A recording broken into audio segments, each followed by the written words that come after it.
Codependency. We hear so much about that. I am speaking to you as a therapist of 30 plus years, but also as a recovering codependent.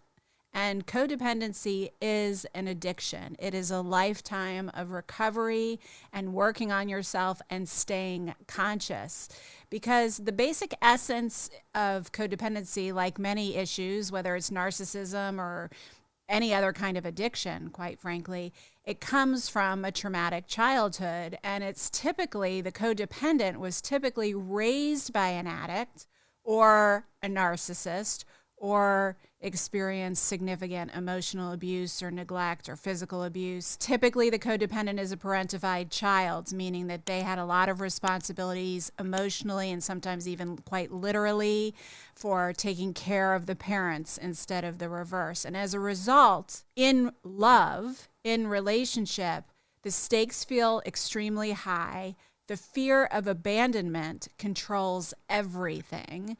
And if your partner isn't okay, especially isn't okay with you, then you're not okay. So little arguments feel hugely relationship risking. You're willing to bend yourself into a pretzel in order to get that person's love and acceptance, okay? And in relationship, codependents are very susceptible to narcissists, to toxic narcissists, and to abusers. We are extremely prone to trauma bonding, meaning we are very attracted to the broken little birds, the people that we can fix, the people we can save, and the people who love bomb us because we were never loved well enough. We're never cared for well enough. So when a really smart narcissist comes and love bombs us, and tells us everything we ever wanted to hear about who we are and how worthy of love we are and how safe we are and how well we're going to be loved and we're romanced and we're seen and we're attended to.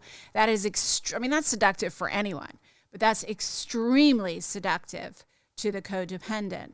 And part of the problem with a codependent when you're in an active codependency and really throughout your life is that your sniffer, your compass can be a little bit off because it's so primed to want acceptance and love and to have it's so outwardly oriented versus inwardly oriented that you can start to lose sight or not even really be connected to your own truth. So it can be hard to smell or sniff out when someone is being really authentic in their attraction, love, and affection for you, and when it's a manipulation. You're not necessarily going to have the best compass or intuition for sensing people's inadequacies when it comes to emotional inadequacies in love or manipulative nature. You won't necessarily sense that on them because you're prone to trauma bonding.